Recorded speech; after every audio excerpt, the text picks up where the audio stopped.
It may seem that under the so-called pro-Hindu government currently in power and political majority after years of secular and atheist rule, that Hindutva interests in India are being protected.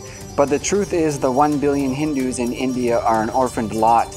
Issues like Sabarimala are kept alive purely to use as political polarizers to garner votes. Janmabhoomi continues in no man's land despite being a plank on which many elections are won. Hindu money and heritage from temples is looted in broad daylight through HRCE legislations. Media mafia and paid propaganda against Hindu gurus results in loss of faith by Hindus in their leaders. Universalism leaves a feel-good feeling in the new generation intelligentsia Hindus who are sadly out of touch with the enormity of the attack.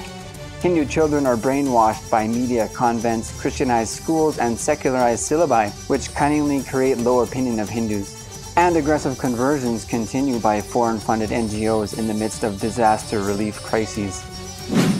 Anti-Hindu and Hindu-phobic policies are still in act under current union and state governments in India. Schools are indoctrinated with anti-Hindu propaganda, and rampant corruption and minority appeasement results in Hindu institutions not free to teach traditional knowledge. Traditionally, in Karnataka, Hindu institutions were of three kinds: the temples, mutts, and free feeding houses.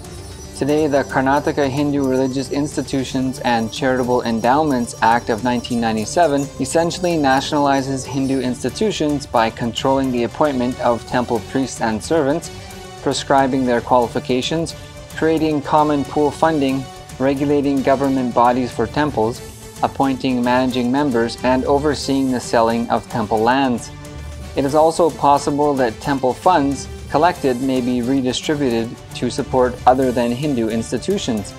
The HRCE Act in Kerala currently sits pending adjudication before the Supreme Court on challenges that it amounts to hostile discrimination against Hindu groups.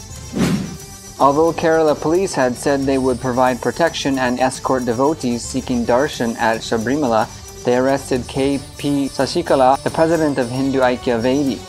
The Kerala organization's first chairman was Swami Satyananda Saraswati, and it stands for the preservation of Hindu culture in the state. Sasikala refused the order by police to stop her pilgrimage to have darshan of Lord Ayappan, which resulted in her being arrested in the middle of the night, after which she then began a hunger strike. A statewide shutdown was called for by various groups that was to affect buses between Kerala and Coimbatore, as well as the postponement of certain exams at Kannur University. Sasikala was subsequently released on bail.